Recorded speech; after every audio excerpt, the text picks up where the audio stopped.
भाई और बहनों, मातृशक्ति को नमन। चैनल 24+ न्यूज़ के खास विशेष मन को लुभाने वाला, इंटरेस्ट क्रिएट करने वाला, अच्छी बातें बताने वाला और प्रतिदिन जिसका इंतज़ार किया जाता है, उस पुनरुत्थान कार्यक्रम में आपका हार्दिक स्वागत है, अभिनंदन है, सत्कार है। पुनरुत्थान कार्यक्रम में बासी विषय नहीं परोसे जाते हैं, प्रतिदिन नए नए विषय परोसे जाते हैं और उन विषय के अंदर हर विषय हमारे जीवन को एक नई दिशा देने वाला होता है। तो इसी क्रम में आज हमारा जीवन कैसे अच्छा बने, इसके बारे में बताया जाएगा। आज का हमारा जीवन है ज्योतिर्मय जीवन की प्रक्रिया। भाई और बहनों, दर्शकगण, श्रोतागण, कितना सुंदर विषय है। इस विषय के ऊपर हम घंटों घंटों चर्चा कर सकते हैं। ज्योतिर्मय जीवन और दूसरा उसकी प्रक्रिया कैसे है, वो ज्योतिर्मय कैसे बने, ज्योतिर्मय जीवन कौन सा कहलाता है। देखिए कि इस प्रकृति के अंदर दो चीजें हैं, एक तो होता है प्रकाश और एक होता है अंधेरा। प्रकाश है वो ज्ञान का द्योतक है और अंधेरा है वो अज्ञान का द्योतक है। जिस व्यक्ति के जीवन में अंधेरा होता है वह डिप्रेशन में चला जाता है, वह सोता रहता है, वह समाज के लिए कोई काम का नहीं है और उसके दिमाग के अंदर बुरे बुरे विचार आते हैं, नेगेटिविटी आती है और वो इस हद तक डिप्रेशन में चला जाता है कि जीवन में उसको कोई सूझता नहीं है। और ऐसे लोग तो अगर एक्सट्रीम में चले जाते हैं तो वो लोग सुसाइड तक कर लेते हैं, क्योंकि जीवन का कोई उद्देश्य नहीं है, जीवन के अंदर कोई प्रकाश नहीं है। और दूसरा जो है हमारा ज्योतिर्मय प्रकाश, देखिए कि एक दीपक है, वह प्रकाश का द्योतक है।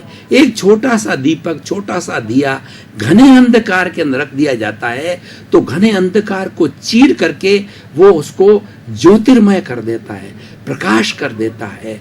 इसीलिए हमारे जितने भी बड़े कार्यक्रम होते हैं वहाँ पर लैंप एनलाइटनिंग का कार्य सबसे पहले होता है। सरस्वती की पूजा होती है, सरस्वती ज्ञान की देवी होती है और वो ज्ञान है वो दीपक को प्रज्वलित करके प्राप्त किया जाता है कि जिस तरीके से ये दीपक ज्ञान ये प्रकाश बिखेर रहा है, हे सरस्वती माँ, मेरे जीवन में ज्ञान रूपी प्रकाश से जीवन को भर दो। जीवन के अंदर जब ज्ञान भर जाता है तो जीवन ज्योतिर्मय हो जाता है।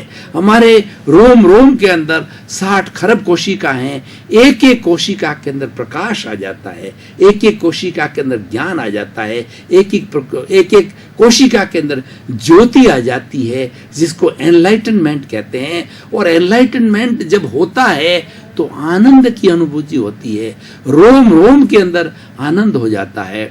मुझे इससे जुड़ा हुआ एक दोहा याद आ रहा है कि 4 मिले 64 खिले और 20 करे कर जोड़, दोनों दिल आनंद भया पुलकित 60 करोड़। देखिए आनंद की कितनी, दो जो है प्रेमी एक दूसरे से मिलते हैं, दूसरों समानांतर विचारधारा के लोग मिलते हैं तो 4 मिले, 2 आंखें मेरी, 2 सामने वाला मुझे मिल रहा है, 4 मिले 64 खिले, 32 दांत मेरे, 32 दांत सामने वाले के अंदर, 64 दांत दोनों के खिलते हैं, प्रसन्नता होती है। 4 मिले 64 खिले और 20 करे कर जोड़, 10 अंगुलियां मेरी, 10 सामने की जब एक दूसरे से अभिवादन करते हैं तो प्रसन्नता होती है। 4 मिले 64 खिले, 20 करे कर जोड़, दोनों दिल आनंद भया। दोनों के अंदर बड़ी प्रसन्नता होती है कि मेरा प्रिय मित्र, मेरा प्रिय साथी, मेरा प्रिय व्यक्ति मुझे मिल रहा है। पुलकित 60 करोड़, एक एक के अंदर 30-30 करोड़ रुआड़ी होती है, वो 30 करोड़ उधर की, 30 करोड़ मेरी, 60 करोड़ रुआली जो है प्रसन्न होती है। ये प्रकाश का प्रभाव है, ये ज्ञान का प्रभाव है। ज्ञान का प्रभाव प्रसन्नता देता है और इसीलिए प्रकाश के लिए कहा गया है, ज्ञान के लिए कहा गया है स्व पर प्रकाशक। ज्ञान होता है वह स्वयं प्रकाशित होता है और दूसरे को प्रकाशित करता है। दीपक होता है स्वयं अपना अंधेरा मिटाता है और आसपास के वातावरण का अंधेरा मिटाया जाता है। इसीलिए व्यक्ति के लिए कहा गया है उसको स्व पर प्रकाशक बनना चाहिए। ये परार्थ का मार्ग है और ऊंचे स्तर पर जाएं तो ये परमार्थ का मार्ग है। 3 तरह की चेतना होती है। पहला होती है स्वार्थ की चेतना। स्वार्थ अच्छा है, स्वार्थ बुरा नहीं है, क्योंकि व्यक्ति का जीवन है, व्यक्ति का शरीर है, व्यक्ति का परिवार है, वो स्वार्थ के बिना नहीं चल सकता है।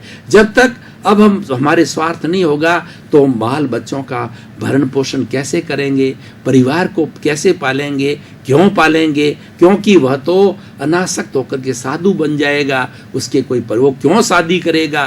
तो इसलिए स्वार्थ होना जरूरी है, लेकिन वो एक हद तक होना चाहिए।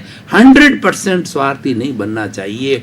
उससे ऊपर जाएं तो थोड़ा समय जो हमें परार्थ के अंदर लगाना चाहिए कि अच्छा है मैं मेरे परिवार का भरण पोषण कर रहा हूं, लेकिन कुछ कार्य live and let others live, मैं भी जीऊं और दूसरे लोग भी जिए। मैं सड़क पर ऐसे चलूं कि मेरी मोटरसाइकिल चले, मेरा 4 व्हीलर चले और सबका चले। जगत कल्याण की बात करनी चाहिए कि सृष्टि के अंदर मैं भी जीऊं और मेरे भाई भी जिए, और उसके अंदर योग भूत बनना चाहिए। वो सेवा का कार्य होता है। ये परार्थ की बात होती है। परार्थ की बात आनंद देती है।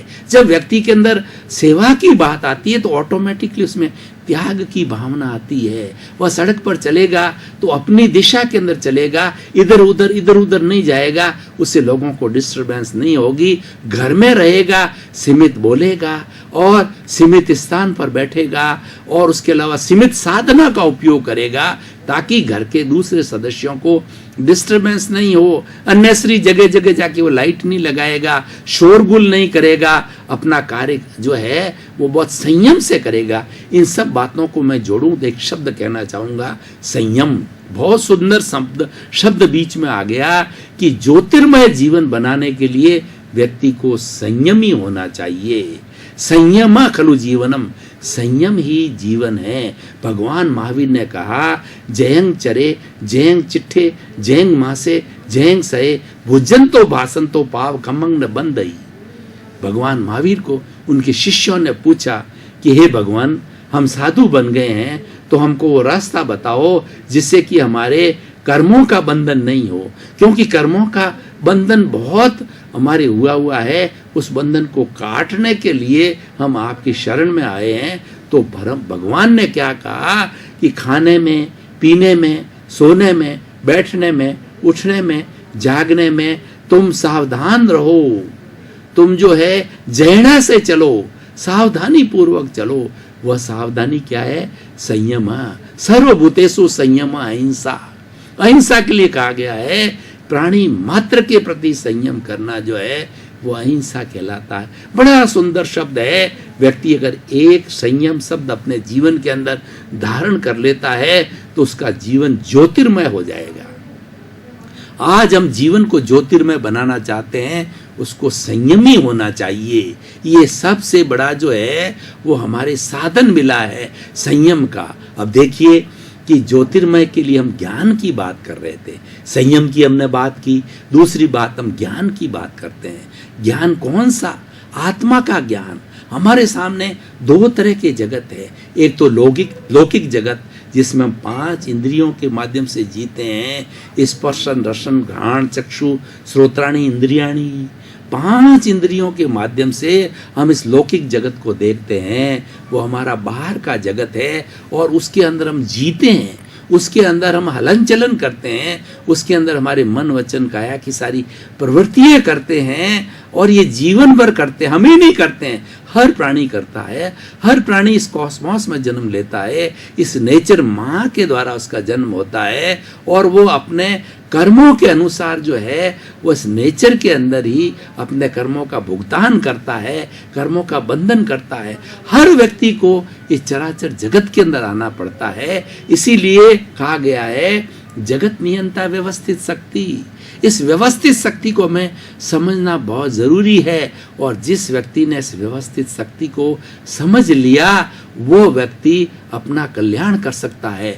इस व्यवस्थित शक्ति के बारे में कहा गया है अवस्था मात्र कुदरती रचना है, जिसका कोई रचने वाला कोई बाप भी नहीं है और वह व्यवस्थित है। देखिए इस चराचर जगत के अंदर जो घटना घटित होती है वो अपने आप होती है, और व्यक्ति उसके अनुरूप बंधा हुआ है, हम किसी पर दोषारोपण कर रहे हैं, ये व्यक्ति ऐसा बुरे कार्य क्यों कर रहा है, ये कसाई क्यों है, ये अपराध क्यों कर रहा है, ये चोरी क्यों कर रहा है, ये आतंकवादी क्यों बना है, ये हिंसा क्यों कर रहा है, इसके पीछे एक लॉजिक है।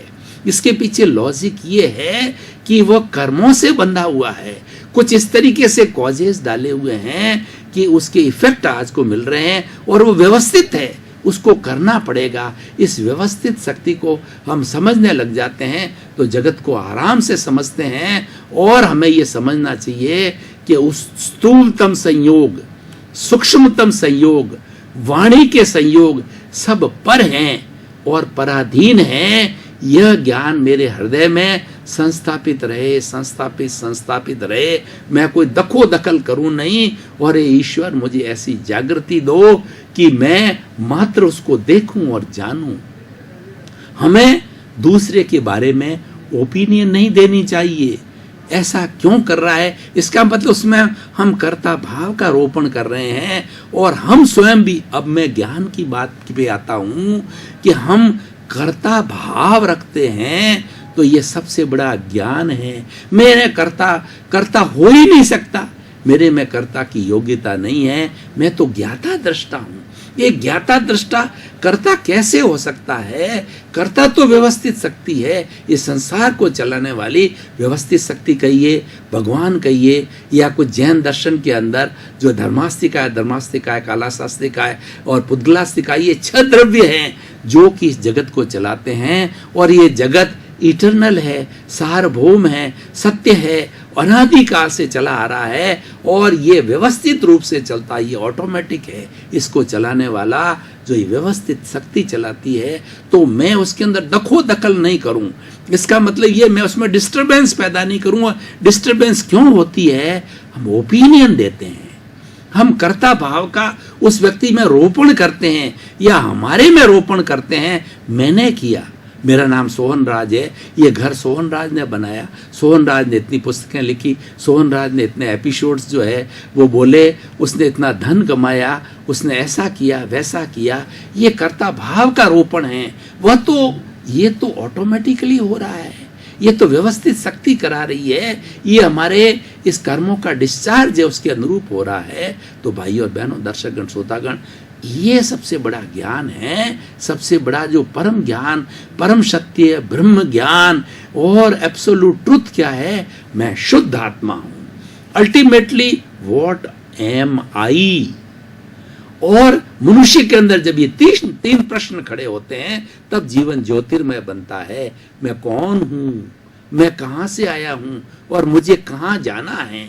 ये 3 प्रश्न जब खड़े होते हैं तो जीवन में प्रकाश होता है, जीवन में ज्योति होती है, और इसी का नाम दर्शन है। और समझ का खुला होना ही दर्शन कहलाता है। जो जो हमारी रॉन्ग बिलीफ हट करके कि मैं कर्ता नहीं हूं, मैं कर्ता से अकर्ता भाव पर जाता हूं, अकर्ता भाव जो है मेरी शुद्ध आत्मा है, और कर्ता मैं हो ही नहीं सकता। जब कर्ता भाव को हम छोड़ देते हैं और शुद्ध आत्मा के जो स्तर पर चले जाते हैं, उस पद पर चले जाते हैं, तो हमारे को सच्चा ज्ञान मिलता है। और जगत नियंता व्यवस्थित शक्ति है, इस संसार को चलाने वाली ऐसी व्यवस्थित शक्ति है। तो इस तरीके से हम जो जीवन को यापन करते हैं, तो हमें एक नई दिशा मिलती है, हमारा जीवन ज्योतिर्मय बनता है। ज्योतिर्मय बनने की जो प्रक्रिया भी मैं साथ साथ में बता रहा हूं कि इस तरीके की ये हमारी जीवन की प्रक्रिया है।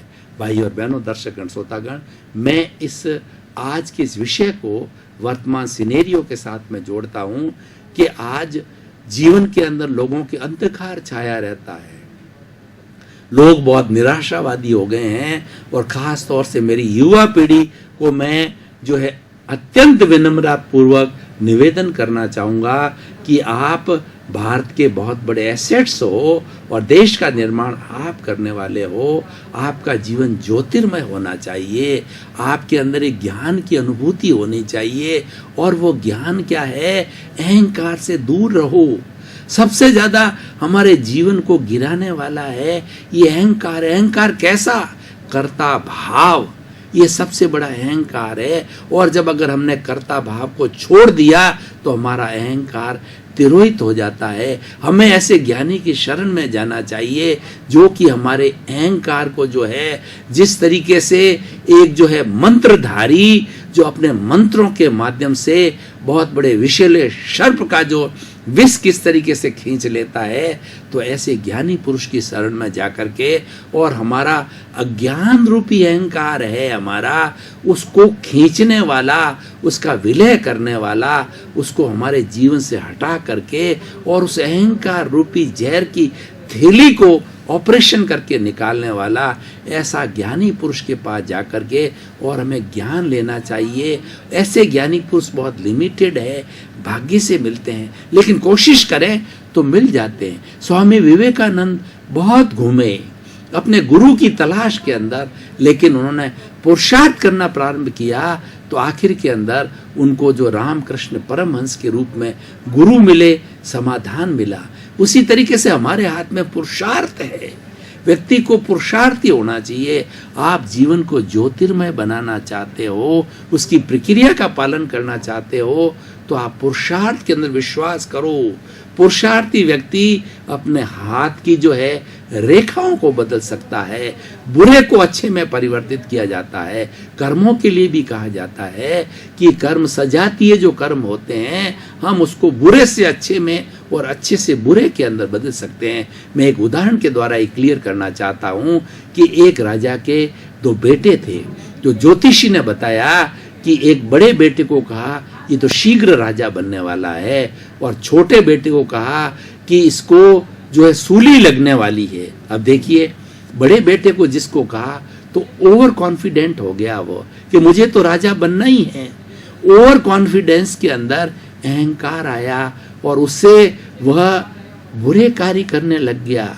ये ओवर कॉन्फिडेंस है, व्यक्ति को गिराता है, अहंकार गिराता है, और वह बुरे कार्य करते करते उसके जो पुण्य थे वो, देखिए, पुण्य के लिए कहा जाता है कि पुण्य जो है हमें जीवन के अंदर सुविधाएं देते हैं, आनंद देते हैं जीवन के अंदर, लेकिन पुण्यों का जितना जितना हम भोग और जितना जितना जीवन में हम पाप करते हैं उतने उतने हमारे पुण्य भी घटते जाते हैं।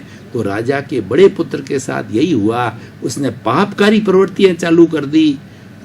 कई तरह की पापकारी प्रवृत्तियां होती है जो चालू करने से उसके पुण्य जो है गिरते गए, और गिरते गिरते एक समय आया जब उसका अभिषेक होने वाला था तो उसके पुण्य शेष नहीं थे, और वो मात्र एक छोटे से पद पर आकर के जितने पुण्य शेष रह गए, राजा नहीं बन सका।